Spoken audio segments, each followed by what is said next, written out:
You're just chilling, then suddenly hic, hic, hic. It's annoying.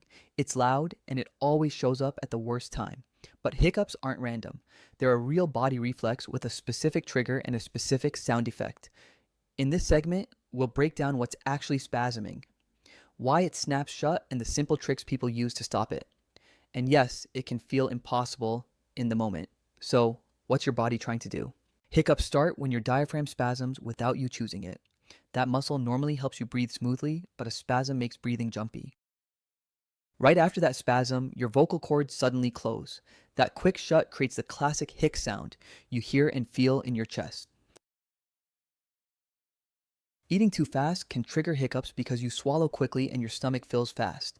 That can irritate the diaphragm and start spasms. Carbonated drinks add lots of gas, and alcohol can be a frequent culprit too. Both can mess with your system and kick off hiccups.